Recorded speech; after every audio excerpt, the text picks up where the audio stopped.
Hello and welcome to the Blood Red Morning Bulletin. I'm your host, David Comerford, and I'm joined by Emmet Gates as we discuss the Liverpool players who are going to be in World Cup action today. So we'll start with Brazil in their second match, looking to build on that 2-0 victory over Serbia on match day one.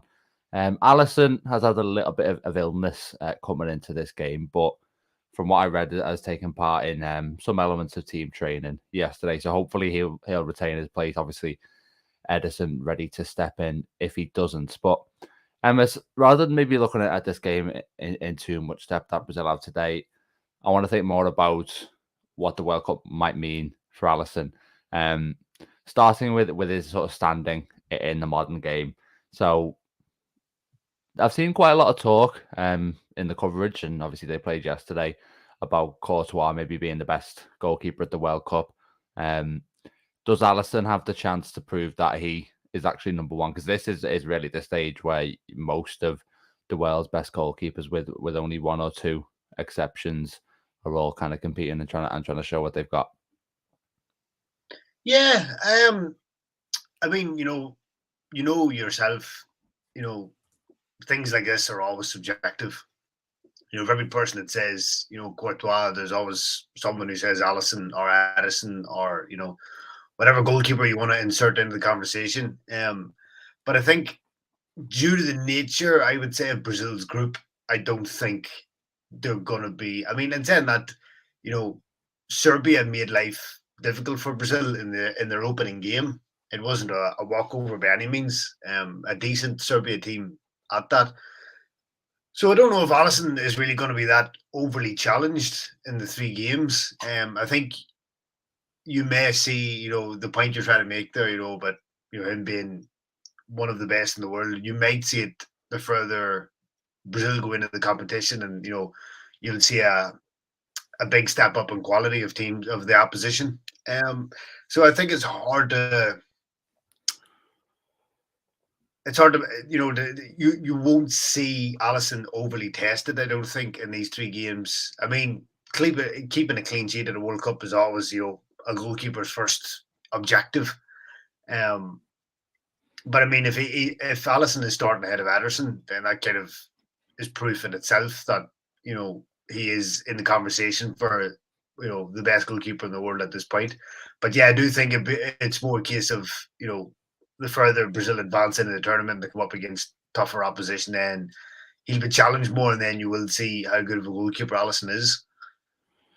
Yeah, interesting in the group stages because, I think we've seen Alisson quite exposed this season, and based on that Serbia game, it might be more what we've witnessed in the past for Liverpool, where he has, for the most part in games, very little to do. And like you say, maybe more going to be called on to be a difference maker in the knockout stages. But to stay, I guess, in that subjective territory, if Alisson, does go on to win the World Cup with Brazil, and obviously having already won the Copa America, say he builds on the clean sheets he gets in the group stage and wins the Golden Glove as well, does that then enter him into greatest of all time discussions among goalkeepers? Because rightly or wrongly, I would probably lean towards wrongly.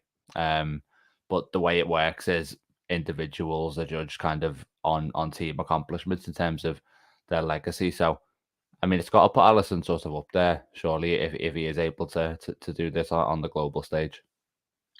I mean, yeah, that's it's a very subjective thing. And you think of, when you think of goalkeepers in that conversation, um, there's been a lot of them. There's been longevity, at the highest level, and they've not necessarily won everything that there is to win, but they've been world class for sustained periods, even decades, even. But again, as you said, in the modern era, it is kind of people always point to, well, what have you won, or were you part of a winning team? I would agree with you. I don't think, even if he did win everything, I don't think he would be in the conversation for the greatest of all time. Um, you even just look at Brazil, the likes of Claudio Taffarel, who was a remarkable goalkeeper. He's probably not even in that conversation, and I think Alisson kind of has a way to go before he's even at Taffarel's level, who is at Liverpool, coincidentally enough. So yeah, I mean, it is difficult. Again, it's subjective. Me and you could say no, the next person could say yes. But for me, I don't think even if he keeps a clean sheet the whole way through the tournament, Brazil win the World Cup, I still don't think he's in that conversation. More just because he was in, as we kind of highlighted, he has been in so form this season. But again, he has in other games he has kept Liverpool in games because Liverpool's defence, as we know this season, hasn't been anywhere near as consistent as it was last season. So Alisson's form has been up and down. But yeah, for me personally, I wouldn't put him in the conversation, even if he does go on to win the World Cup and keep clean sheets, wins the Golden Glove. But again, it's subjective, so Yeah, and he's got more time as well, like you say, to build his case in that regard. Yeah, I mean that's the thing. Alisson's what 30, 31? Yeah, around that. Yeah, goalkeepers easily can be at the highest level, the 37, 38. So yeah, he's got time on his side, but as of right now, I would say no. And moving on to the other Brazil player, and that in Liverpool's ranks, in Fabinho, obviously doesn't look like he's going to play any sort of significant role in this tournament with sort of Casemiro, and then maybe Fred or a slightly more attack-minded player kind of forming the midfield too for Tite. Is that exactly what Fabinho needs, do you think, is to predominantly rest for this kind of month-long tournament? I guess it comes down to how much you pin his struggles so far this season on just pure fatigue, because if so, then it might be that kind of being out of the limelight for a little bit, having a chance to recharge is what he needs ahead of the second half of the season. Yeah, I mean, I wrote about this for Liverpool.com. Must have been several weeks ago now. And the fact that, it was kind of, if anybody had paid attention kind of to Brazil and the way they have been, say, over the last 15, 16 months, they kind of would have known that Fabinho isn't an automatic starter for Brazil. Tite kind of prefers Casemiro and Fred, or as we saw against Serbia, Casemiro and Lucas Paquetá in like a 4-2-3-1. And Fabinho is kind of like the third wheel on that midfield too. Fred or Casemiro is out, Susie Paquetá or Fabinho comes in.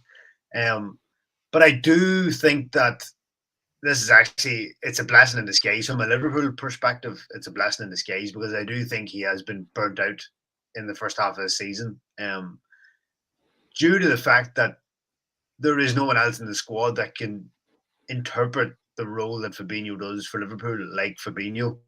So then result is him basically being played every game by Jurgen Klopp. And we saw that last season. I mean, Fabinho hardly missed a game all of last season. He had that spell, I think, about a year ago where he missed 2 or 3 games through injury.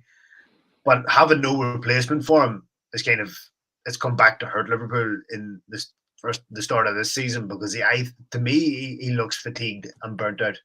So basically going to guitar for a month and not really playing, I think will benefit Liverpool because he will come back a fresher player, I think, post-Christmas. But I mean, I do think he will get some game time. Like, say, if Brazil win today, they're pretty much through. I'd imagine he'll start in the third group stage game. But he won't be utilised as much as, say, Alisson will, or any of, Brazil's mainstays. So, yeah, I do think that this Fabinho's basically month-long break in Qatar will do him and Liverpool a lot of good. Yeah, and like you say, maybe a prompt for Liverpool to get in somebody who can take a bit of the load off him. If he does improve after this tournament, maybe it will show that he has just been overworked. But we'll finish with the other Liverpool player in action today, in probably the best game of the day in Uruguay against Portugal, Darwin Nunez. So I don't know if you managed to catch the game last week between Uruguay and South Korea, the goalless draw in the first game. Obviously, Nunez kind of playing sort of somewhere between left striker and left wing. You'd say kind of along Suarez, maybe more towards being a left winger. We got Brad Riley in the comments saying he thought Nunez looked dangerous, but I remember in commentary that Danny Murphy was saying he kind of thinks he's too wide and wants to see him come into more central areas. So What do you think about that? What are your thoughts on Nunez playing out wide? Yeah, I mean, we have seen him, for Liverpool, the odd time playing of kind of on the left side of, the front three, but it's not really his natural position. I mean, Liverpool signed him from Benfica because he was a forward, a striker. He was playing in and around the box. He was playing central. He scored goals. I think it's a case of Uruguay, are effectively putting him out on the left wing to accommodate Luis Suarez.